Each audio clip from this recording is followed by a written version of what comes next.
welcome to the show, May. And when I first reached out to you when we were planning this trip, I reached out to you on Instagram via DM. Lo and behold, you personally answered. And you were like, I'm just catching up because I'm chaperoning you're one of your kids' field trips in Death Valley. You were camping for 5 days, so that's not for the faint of heart. It was not. Yeah. How many people were camping with you? Oh, it wasn't that huge. I'm actually getting ready to go on my son's version. Oh my and gosh. He's a kindergartner, so I just did my wow. daughter's version, and they're in 5th grade. Okay. And Wow. so I'm getting the flip version. I'm doing it backwards. I'm doing the 5th grade version first, where we spent 5 days in Death Valley, and we slept under the stars and slept under the sand dunes. There was no water to cleanse with. The last night we all had to use the bathroom on the sand dunes under the moon. Oh, it was wow. really, really incredible formative experience for especially that age group. Yeah. But it was tough. We hiked out into the desert, and my daughter's pretty small, and so the backpack and the whole thing. yeah. Wow. And then we're just getting ready to do the same with my son for his trip. The whole school curriculum starts in kindergarten with these camping trips, and so his is only 3 days. Yeah. And it's at Anza Borrego National Park, so it's Okay. a little easier, a little closer. Yeah. But we all sleep out on a tarp under the stars, and there'll be 100 kindergartners and a couple Wow. dozen parents. Oh my so kind of a big deal. I'm a little freaked out about the social part of it. Yeah, that's a lot of people. Yeah, a lot Yeah. of people. But, I read that you're kind of accustomed to traversing unconventional roads, as it were. I'm pretty sure I heard that you, when you were younger, even hitchhiked with your family to faraway destinations. Is that right? It was just a little bit how we managed to get by. So Yeah. I was born in Minnesota. I grew up outside a town of 800 something people in the middle of nowhere. Yeah. Had really wonderful, beautiful back to the lander hippie parents. Yeah. The original hippie crew from the 60s and 70s. That was my parents' upbringing. So I was born in a literal barn on 80 acres of forest and daisies in a field somewhere. My parents, on purpose, they met when my mom was in high school and my dad was just out, and started writing letters to each other between Kansas and Minnesota. They met through her older brothers, and she was married as a senior in high school. Wow. And they packed up and they bought this little piece of land way far away from anything in farm country, Minnesota. And there was nothing on it. It was just wild acreage. And they bought a barn in a kit, as one does. Oh, wow. And they built a little red tin barn on this land, moved there with my brother, who was 6 months old, and shortly thereafter had me 15 months after my brother. I was born at home in the barn 6 weeks early. Yeah. I was raised like Little House on the Prairie, but in the 80s. Wow. And so where we lived, we had my parents, who were a colorful kind of crew. And then we had everything that was around, which was, it's farm country, it's hunter country. Growing up, kids in my school would have their hunting rifles to be ready to go hunt after school. So it was just a very, very different world than I live in today, living in East LA with, my kids who were born here in Los Angeles. Quite a different upbringing, but we ended up going to Mexico. This is where this comes from. You're asking about the travels. So my mother was a body worker, energy worker, healer, worked with the body and the land. So familiar territory to my language.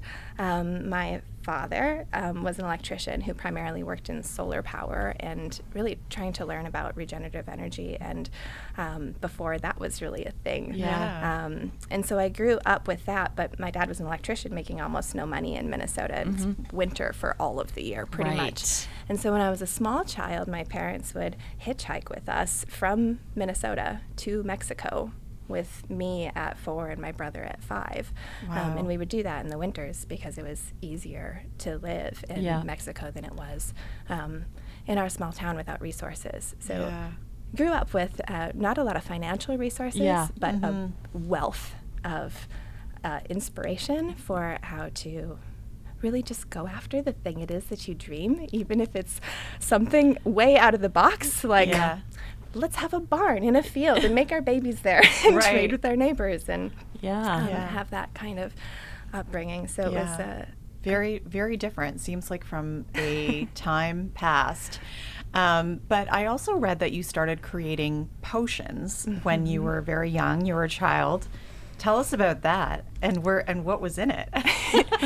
Well, similarly, so I didn't know that my parents were unusual when I was a kid. We're just raised by the people that we're raised by. Right. And I didn't know that I was a little unusual in my own body chemistry as a kid either. I just had my body and my exposures, and that's what I knew. And so I wasn't aware of my own dynamics with my skin until I was about my son's age. I was in kindergarten, and I went to a friend's house for the first, sleepover without my parents. Right. Where you get dropped off, and now I'm there. I'm in the hands of my parents as friends, and it was dinner time. And I went to go wash my hands before dinner, and I used the restroom and put my hands under the water, and I look up, and there's 2 bottles sitting on the sink. And this was when there would be the fragranced lotion and the sudsy soap, pretty in some bottle on a counter. And I was like, ooh, fancy. And because I come from Dr. Bronner's territory growing up, or the goat soaps that we would trade with our neighbors, or things like that was everything I had known. And so I went to reach for the soap, and I put it in my hands, and I started massaging my hands. And as soon as it started bubbling, my hands started burning. And immediately, my whole hands were covered in a blistering rash and painful. And I was yelling, and my friends' parents came running from the other room. And I was just mortified. One, I was really scared. Yeah. So I was just shaking, and what is happening? My hands were burning up while I'm watching them. I was just washing my hands. This wasn't anything extreme. Right. This is soap. Yes. And but like a foreign substance. But a foreign substance, and Yeah. I didn't know. I'd never Yeah. encountered fragrance like that. I'd never encountered surfactants like that. I'd never had a basic detergent formula on my skin before. And so that happened. And around the same time, I was starting school, and so I would go to the school, and then the detergents used in kids' elementary schools. Kids are just full of all of the germs and all of the ick, and so it's pretty hardcore detergent, that pink stuff that they spurt Oh out my into God! kids. Core memory just unlocked. Right? That Can you pink smell stuff. it? You can smell it right in your Yes. head. And even the terrible dispenser, it was like you hit it from the bottom to get it come out. This It's is the worst. literally happening to my son right now. He has Yes. such bad eczema on his hands. Okay, I'm very blue Cocoon on that. okay. But Yeah. really, but this was happening, and so and then it just carried on. I was really lucky in that I did have the family that I did, because I'd been protected for so long. But it also meant that they already had the answers. I hadn't had this problem until I introduced things that were outside of what my body was resonating with. Yeah. And so we had those basics, the things that would not harm, the goat soap from the neighbor, the Dr. Bronner's, the simple basics. But more than that, my mom would take me down by the river, and we would pull clay out of the river. There was this beautiful red, rich clay where I grew up, and we would pull that out of the river, and we would cover our whole bodies in it, and we'd cover our hair in it, and we'd talk about being in our skin, and we'd talk about being in our bodies, and we'd talk about the qualities of the minerals that were here, just in the river, inherent in the land that I was from. And we'd put that all over us, and any of the redness and the itchiness and the ick that would develop would just go away. And it was amazing what that would do. And then I got older, and it was like, ooh, I can take plants and I can mush them up and turn them into liquid potions. And I was an odd little girl. I would sit there for hours and hours and hours and hand pummel just piles of herbs and flowers and things that would come from our gardens and from my mother's girlfriends, and I would make these liquid potions, and I'd mix them with clays and salts and herbs, and then I would just cover everyone in them, and my mom's girlfriends thought it was a great time. And they were all herbalists and healers, and in that same language as well, and so I was very well supported in a foundational way there. And so as I got older, it was really natural for me to look to plants for the answers. I already knew what didn't work, and so I never had to look at it.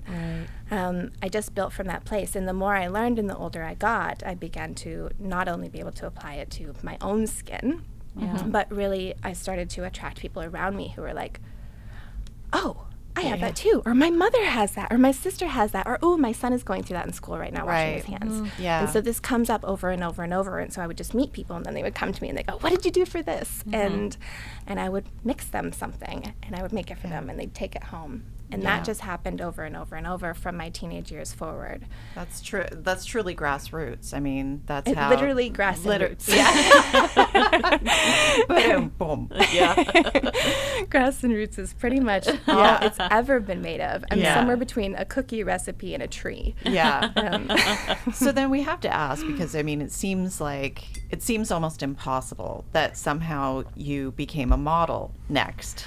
I mean, just in the sense that it's like, it feels like you're hidden away. Where did they find This you? was Or before how did you social find media. them? And it's not that, I mean, you're stunningly gorgeous. That's it's evident while you're a model. Yes, but not that part, but just how did this come to be? Yeah. Well, the path is not as direct as one could think. So I started in the barn, so it's a pretty far stretch to have landed here to begin with. Yeah. So sometimes I trace my own history and think, well, there's 19 books in that. I don't know how I'll possibly tell that story. Yeah. Right. But the shortest version is I was in my town until I was ready to explode. I was a kid who was born 6 weeks early, feet first. I was ready to go from the beginning, and I'd had these parents that had this, they had this romantic love story of like hitchhiking back and forth to see each other. And even though they were lunatics for doing so with no resources and small children when I was little, I also know the permission slip that gave me, and I got to see that in them, and I got to see that they didn't wait to chase their dreams or each other or anything that they ever wished for in their life. They just went for it all the way, and I always had that permission slip from them. And so even though I was raised in an area where there was no examples of anything, I had these parents who were just like, light it on fire. Yeah. And so very early, I was a really quiet kid. I was a really, really quiet, introverted, shy kid, and awkward and really uncomfortable in my skin and all of the things. And I had these black sheep parents, and I didn't understand why we didn't really fit in the town that we were in. Right. Them, and then by association, me. And so it never really I never felt like I was free to be me where I was from. It didn't feel safe to be fully my full weird self. And so early I dreamed about leaving. I just didn't know what it would look like. And when I was 16, I found an arts program outside of Minneapolis, and it was a 2 years program at what functioned like a college but was really a high school. And I did a 2-year, I applied. I got in. Okay. I applied as a theater major, which also seemed like a stretch since I could barely speak. But I knew that if I didn't put myself out there and literally leave my town, leave any kind of comfort zone that I had, and create a new identity. Because in my town, the people you go to school with in kindergarten are the same ones that you graduate with. Yeah. And they had decided early that I was just a funny little munchkin. Yeah. So I wasn't going to be anything besides that. They'd written my story already. And it wasn't for them to write. Right. And so it wasn't, I knew that I had to go. And so I got in, I got accepted there, and then I sought out to find my way as a little fish in a big town. And that was a whole adventure. I realized that probably wasn't the direction I was going to go, but it did really help me find my voice. So I spent 2 years there. And then the weekend that I graduated, I went to a party in a field, which is what you do in the Midwest when you graduate. You just drive a truck out into the forest, and then past that and through that field. And then you'll see a bonfire with a bunch of underage people hanging out, and that was my destination. So I met a woman there, a girl, across the fire, and we fell in love at first sight, and I picked her up in my car a few days later from her parents' house, and we took off in my car with all of our belongings, and that was the first time I came to California. Okay. Was just a couple days after I turned 18, just a handful of days after graduating, and within hours of meeting this new adventure partner. And so she was up for an adventure, and I was already on a mission. And so we took the very long way here. My intention had always been to be a chef. So there was no part of this where I thought that I was doing skincare, where I thought that I was doing anything related to beauty. I was always in food. And so I was sure I'd get to California, I'd start working in a kitchen again, and it would be not a thing. And we, over a period of weeks and then months of sleeping in the car and applying for jobs every day and trying to find somewhere to live, I ran out of money. And during that same period, I'm sleeping in the car every night. We didn't have ready access to water. We didn't have access to a bathroom. We didn't have access to a shower. I couldn't wash my hands or my face or any other part of me. And there was a women's shelter that once a week I would go to, and we could use a shower. There was a closet. We could borrow clothes to go to interviews with. We could use the internet. Again, 2001. This was not accessible. Internet cafe. And there wasn't overnight women's shelters in 2001 for women. Wow. They had them for men, and they would not take responsibility for the women. Wow. And so I just arrived to, one, I just didn't even think I would need a safety net. I'd been so hyper independent for so long. Yeah. I was just... You always figure it out. Yeah. I was really shocked that it was that way. And so at the same time, this is a huge amount of stress on my body, and we're sleeping in my car, and we're staying in neighborhoods where there's not neighborhood watch. Right. Because we needed to be able to sleep enough hours to be able to show up for a job interview. And so eventually, where we were parking was next to the factories where they make beer. Okay. In North Hills. Okay. North Hills, California, if you look up where that is. Anyway, there's a bunch of like beer factories, and I would catch the bus there every day. I eventually got a job, but my skin started falling apart. I'd be waiting next to these factories, and there was so much just toxic pollution in the air that you could just see. You could smell it and breathe it. And I was taking the bus every day, and so I'm just standing by all that exhaust, and my entire body, head to toe, was covered in a rash. Oh, God. The whole thing. My arms all the way up. It looked like I had walked through a radioactive spider web. Oh, wow. I was just like modeled in camouflage. Yeah. Colored almost, and my skin was just falling off. I'd go to the grocery store, and little kids pull up their mothers and ask what was wrong with me. Oh, wow.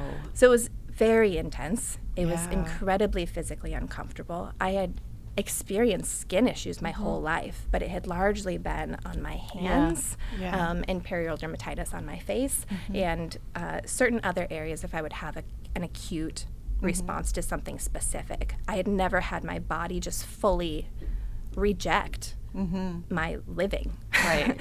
And so I was going to all these different doctors and trying every possible method under the sun, all of the conventional ones, which included things like bleach and tar and injections of all kinds of different anti-inflammatories that they were testing. So I became kind of a guinea pig for these kinds of conditions.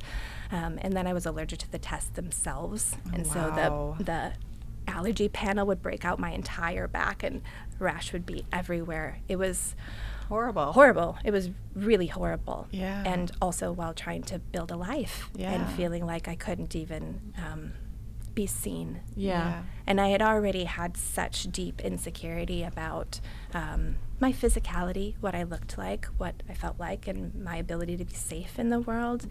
And that chapter just put all of that on high alert, and then my skin showed up to join the party. Yeah. The stress, I'm sure, extreme. is just makes it worse. Huge. And I didn't have course. access to proper nutrition. We would get a bag of food from the women's shelter. It would be a paper bag full of canned foods. Right. I'd eat a can of corn, and she'd eat a can of potatoes, and sometimes we'd switch halfway through, so it was interesting. Right. So why do I get the feeling that a casting agent did not find you and say, you would make a great model? So again, I'm going back to how did this happen? Well, a long path. So that was happening. What that really did was it turned me back to the attention on my skin. It made me go, I've looked away from this for a period. I thought that I was cooking. I thought that I was doing these other things. And it went, no, I really need to be back here working with the plants and working with skin. I need to look at it because it's yelling at me. My skin is literally yelling at me. Absolutely. And I'd lost connection to that because I'd been on the road, and I'd been traveling, and I'd been in very much in actual survival mode. Yeah. And so I got a teaching job at one point in that chapter. I was teaching adults with developmental disabilities life skills, ironically. I would sleep in my car, and I'd roll out of my car, and I'd go to work and teach these adults how to speak and how to use language and ride the bus and use money and tell time and things like that. And then after, I started taking clients again on the outside. So I was making like $7.25 an hour as a teacher, living in my car still. And and then in my off time, I was collecting samples, basically, Right. human samples, humans who had skin like mine or more extreme than mine, people who were coming from post-chemo, post-radiation therapy, severe acne, eczema, psoriasis, dermatitis, rosacea, scars, burns, all of the most acute, painful skin conditions were really what I was seeking and what I was finding. And so I would work one-on-one with these individuals, and I would formulate from what I knew. I just went back to the plants. I went back to the herbs and the spices and the oils and the clays that had helped me so much, and all of the learnings that I'd taken from my childhood and my teenage years and my 20s, where I spent countless hours, weeks, months, years in libraries just researching what women have done from the beginning of time. Yeah. Right. I am not doing anything revolutionary. Yeah. What I am doing is what we have always done. We're pulling from our natural environment. The difference is that in this time period, I don't have to pull from what I can walk to in my village. Right. It doesn't have to be from my river where this clay comes from. I can source the best ingredients from all over the entire world in their most potent, most fresh state. Yeah. Anyway, so how I get to that, so I'm having this turning inside out moment in my body. I start doing these bespoke formulas again. I start building up a reputation for being someone who does that. And so there was just this very, very, very, very underwater, under the radar thing happening where that was developing, but I was still just trying to live. And eventually just ran out of steam working for $7.25 an hour and still not being able to move out of my car. And we ended up going to Mexico. So I took a chapter from my parents' book and said, this is really hard. Maybe we go somewhere. And take a breather for a second. And so we got on a bus and we went to Mexico, and we spent several months. We went all down one coast and all along the Guatemala border and all the way up the other side, which had its whole other story within it. But what happened was we popped out on the other side in New Orleans, ended up breaking up there, got other jobs there. I was back in the kitchens. I was back being in a place of security. I had a place to live. I had the fundamentals taken care of, and so I could think about myself again. And when that happened, I was working back in kitchens. I was working double shifts. I was working at one of Emeril Lagasse's restaurants. Which I was 21. I was very proud to have that position. Biggest deal at that time. It was Emeril. a really big deal. And in New Orleans. Yes. And I had gone on a date. I had met a boyfriend at the restaurant that I'd started working at, and him and I had gone on this date, and so we're out to dinner, and the food was so good, and I just asked to talk to the chef so I could tell him how excited I was about dinner. And he came out, and I said, all I've ever wanted to do was cook in a restaurant like this. Since I was like baby girl, this is all I've ever wanted, was to feed like this. And no one will hire me. I've been all over New Orleans, and I was working in restaurants, but they kept putting me in the hostess spot or other, on display places. The irony. And and then he said, well, are you free Monday? Oh, wow. And I said, yes. And I quit my hostess job, and I showed up, and I started cooking there. So I was doing that. Here's where the modeling comes in. So I was working in a kitchen. It was very male. There was 2 women in there when I started, me, and the very old Japanese woman who would come in to make specifically these chicken wings. Had this really special sauce. And otherwise, it was all guys. And I was very young and very determined and very much in imposter syndrome. And so I had to go in and just be tough and be strong and work all the shifts and say all the yeses. And it was really hard. I watched myself train every person on the line and watch them pass me up in position. The doors would open to the restaurant public facing, and they would take me off of making the soups and sauces and beautiful complex things, and they'd put me decorating the cakes in the window. And so during that time, I had stumbled across an ad on Craigslist or somewhere where somebody was looking for an art model. And it was right in this period where I was just like hyper masculine in myself all the time because I had to do the work that I was doing. And I went, when I was in art school, I used to sit for painters. I used to sit for the photography students. And I loved what that felt like, to be a part of someone's vision and someone's art. Right.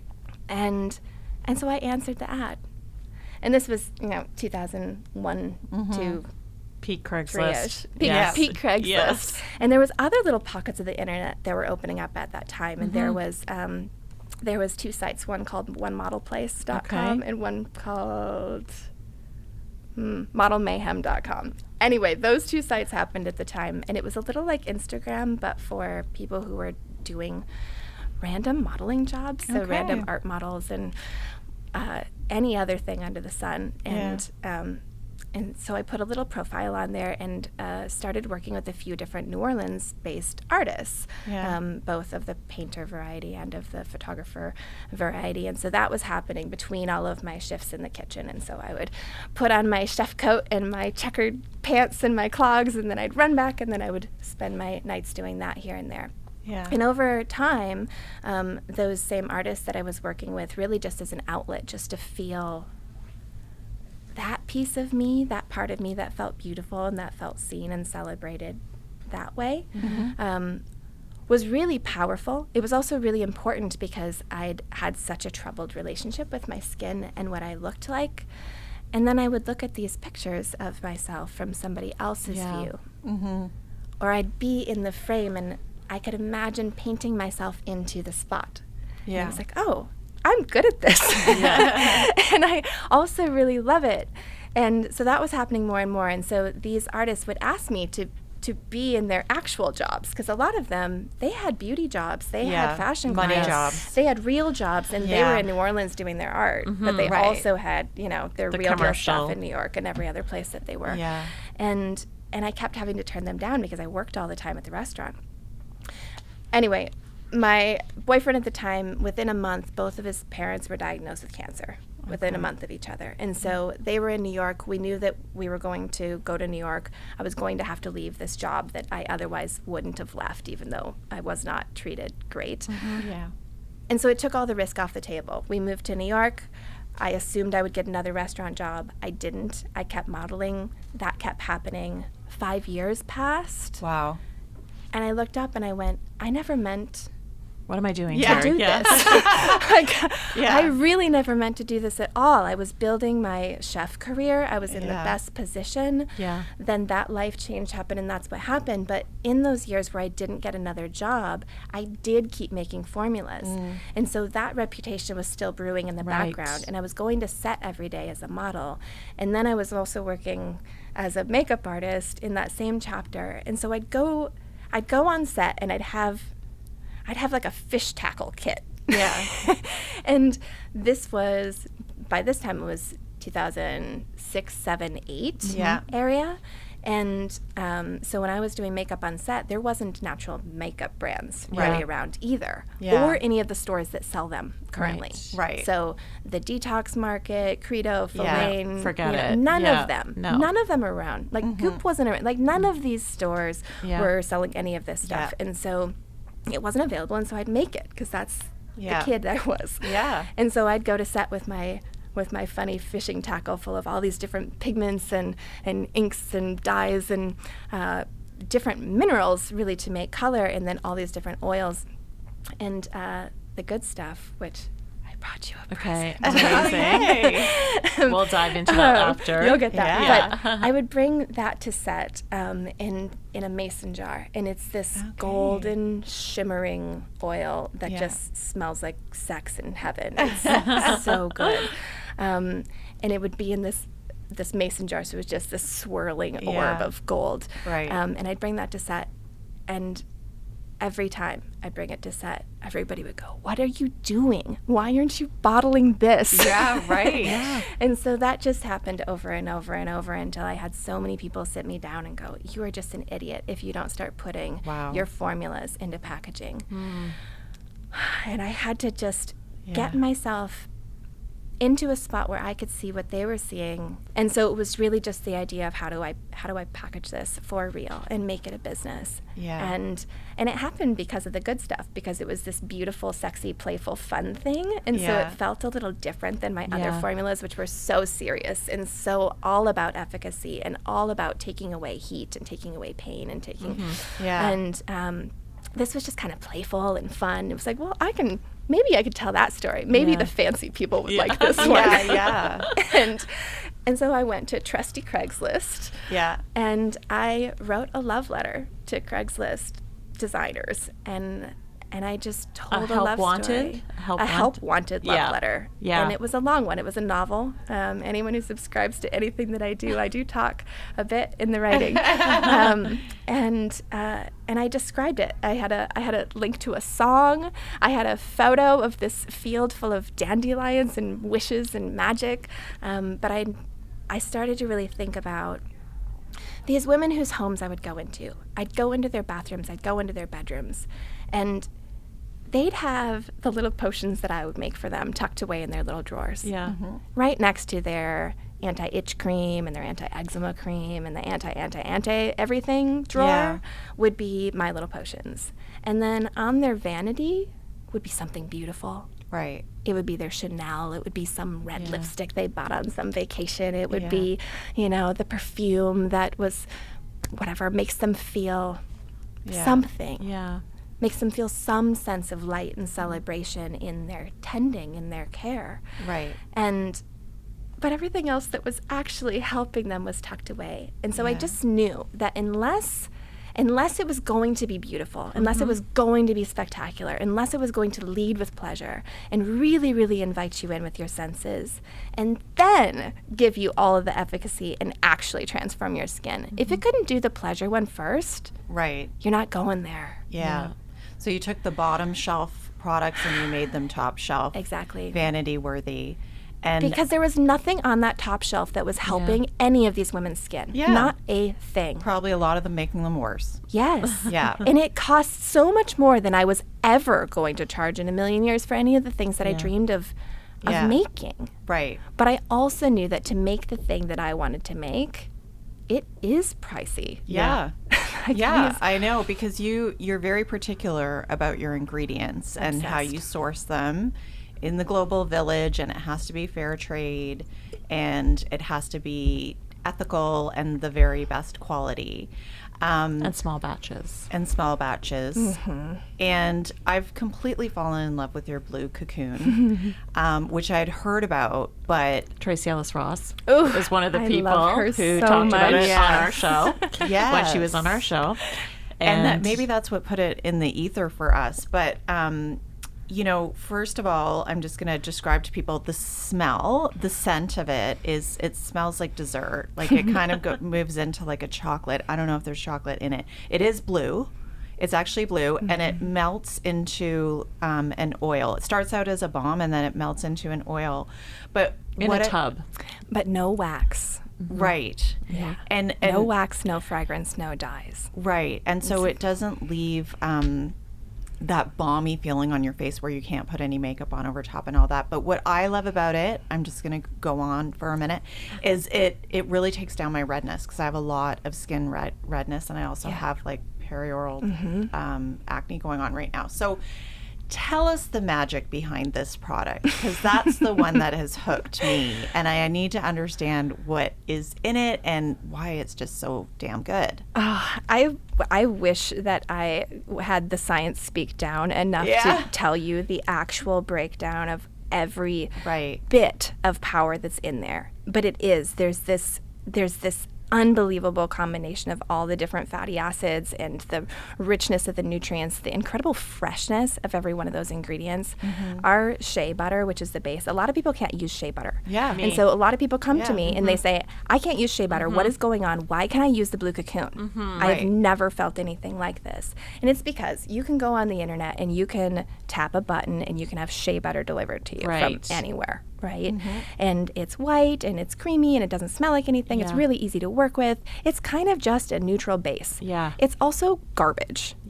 It's cooked, it's bleached, it's deodorized, it has no nutrient value. So while this might fall under the category of clean, green, natural, eco, green beauty, whatever nonsense marketing verbiage you want to put next to it, that is filler. It is natural filler. It is garbage filler. So to me, it's better than petroleum, but there's no benefit there.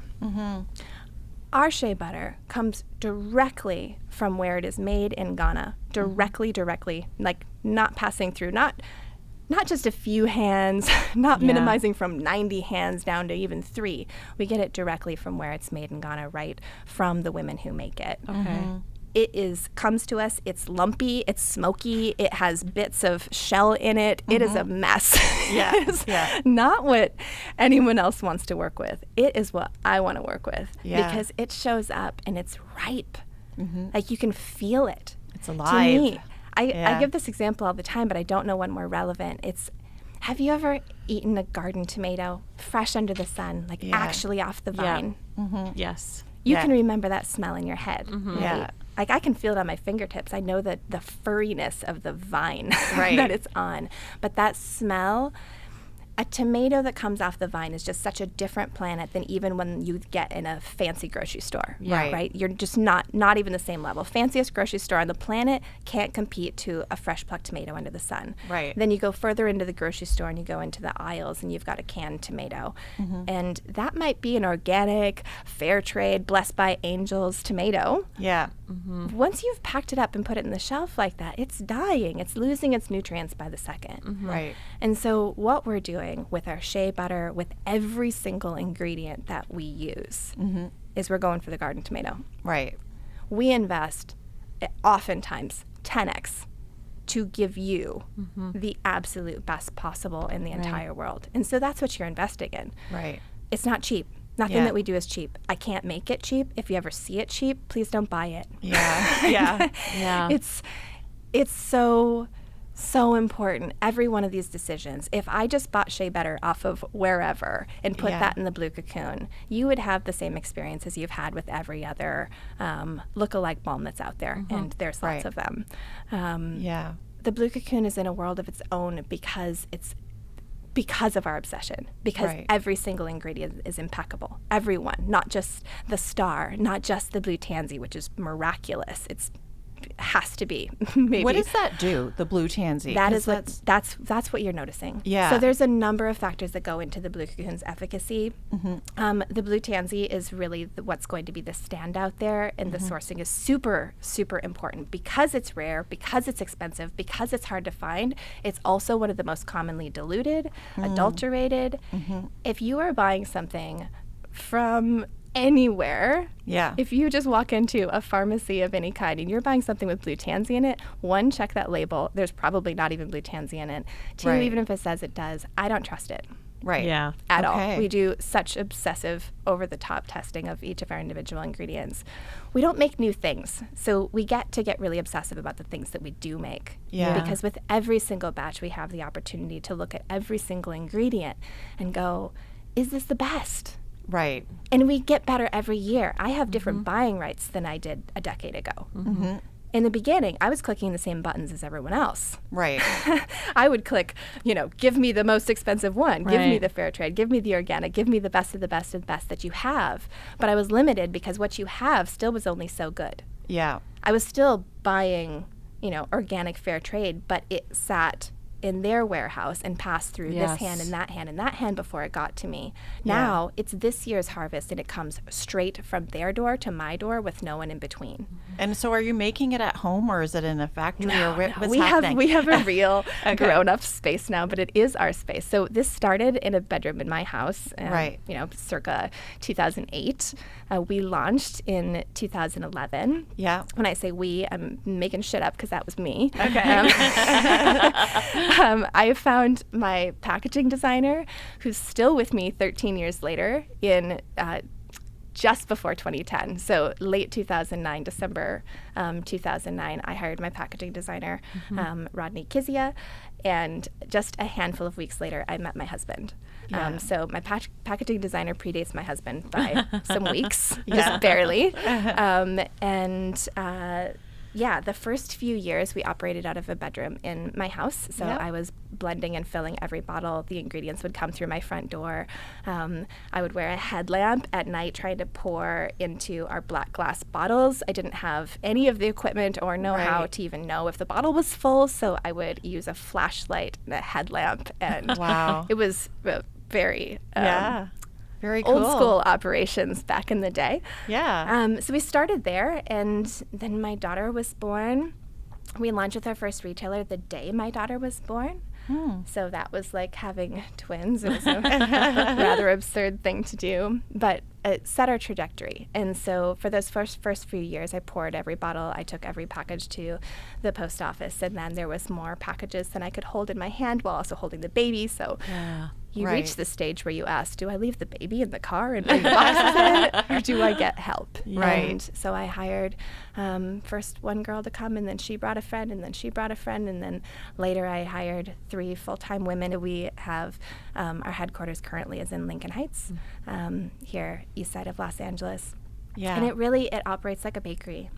If you come in, you'll see a wall of clays and herbs and salts and spices. You can smell everything right when you walk in. And everything happens on our property. So still all the ingredients come in from all around the world. We blend and fill everything fresh in our space. We have what we call the dirt room where the powder-based formulas are made, and it's like going into a desert sandstorm, so it's intense in there. A spicy chocolate factory. And then the oil room is where the blue cocoon and the youth dew and the jasmine garden and the body oils are made. Amazing. So really, really special. Yeah. So everything is fully in-house, and we've built it over the last, it's been a dozen years. Yeah. I feel like people who discover your brand are like evangelical about it. Once they discover it, they're spreading the word. You need to know about it, and your brand is so just refreshing in the Amazon world where we're getting everything, on demand ASAP. So I really appreciate that it's just exists and that we have this as an option. Now, I wanted to ask you about something we read about. You were in some retailers, but then you actually decided to back out of some of them, which is unusual. Is that true? Yeah. So here's the timeline. So we launched our website in November of 2011. We launched with our first retailer in July of 2012, the day that my daughter was born. And then we slowly added retailers from there. And then those first few years of growth were really when the green, natural, eco, etc. beauty movement was building up. That was 2012, 13, 14, 15, 16. Yeah. That's when those words started to float around. We still weren't using clean. That hadn't come into the language. Yeah. None of the things that are currently being used to describe this was happening at the time, because this didn't exist. Yes. All of the beautiful luxury natural beauty brands that are around right now, and there's so many. I'm just elated. I'm like a proud grandmother of the whole thing, because it's everywhere. Yeah. But this was not. When I started building May Lindstrom Skin in 2008, Tata Harper launched the year before we did, That's or right. the same year we did. Yeah. There was 1 or 2 other brands. And then like RMS Beauty came in with makeup. There was a couple. Yeah, there was a couple, because I was buying RMS in 2008. And so there was a couple around, but really not really. Yeah. And the stores weren't around either. And so it was really new. And so everybody was kind of watching each other. And when I came on the scene, there wasn't a single other brand who had that kind of packaging and that kind of presence, and was also offering formulas that were based on efficacy. That were not just a list of no's. The free from. What's that? It was a list of so much yes. Here's all the plethora of abundance that is going into this. And it was so ingredients focused and focused on efficacy. All the first people who came to us were from my world of people who knew us for results first. And so even though it was mind-blowingly beautiful and sensorial and sexy and made you feel really good, there was also this foundation and it's going to work. Like, this is the one that you give your mom who can't use anything. This is the one that you give your aunt who gave up on skincare decades ago and has just made peace with hating her skin. And so it was really, really important to me that it be beautiful in this way. But I didn't know that it would resonate in the way that it did, and I certainly didn't know that it would really be what created this space. All of these other brands that came up, they came up because brands like mine were coming up and showing the way. And so I was very proud of that. And so being the first to be in so many of those retailers as they were just coming onto the scene was really important and pivotal too. We got into all of the best retailers in the world. If I had had a list of these are the ones, we were in all of them. In 2017, we were in the height of a very busy growth expansion. It was really exciting. People were really catching on. We cut half of our retailers that year. Yeah. We started putting fresh dates, like Oh, yeah. actual birth dates, on the bottom of every single bottle and jar. Yeah. And we reworked how we work with retailers, ensuring that they were actually doing first in, first out, and rotating inventory, which didn't exist. They were Yeah. not doing that for beauty products at all. Yeah. And That's genius. so Yeah. that was really my mission for those last few years. From 2017 to 2020, I was reworking the retail space in green beauty and making those systems better, and traveling around and training and doing events and things like that. But it was a huge amount of effort and a huge amount of output, and I would go to train partners and their teams would turn over the month after I left. Yes. And Yes. I'd go to do an event, and it's not my event. It's Yeah. me showing up. And I had small children at home, and there was so many things happening. And our most powerful work is when we get to touch people directly. Yeah. When people are able to order fresh from our kitchen lab, and we get to send the package with the personal note, with Yeah. the little handwritten Yeah. note, and all the little extras and all the little gifts, and then you're in our world of care. Yeah. That's what I love. So we're going to ask our last question for you. What is next? I know you don't launch a product a minute, so it's an open, you can take the question anywhere you want it. The what's next is, I think, what everybody is asking me, my team included. Well, we started to talk about the exit from our retail family in 2020, and I will say that is the question of the moment. I have a hunger for community. I have a hunger for connection. I have a hunger to gather my people and to be in an intimate space where I can really share about skin Yeah. and connection in the way that's mine to share. And so, I don't know. I think that there is space here for collaboration. I'm excited to meet and connect with people. I feel like I've had my head down for a dozen years, and Yeah. I'm ready to be in the skin. Yeah. And spread the In the word. world. And that's what we're doing Yes. today. Well, thank you so much, May. It was so inspiring to hear your story from you, and it's just incredible. We love your products and know that our audience will as well. So thank you for joining us. Thank you for having me.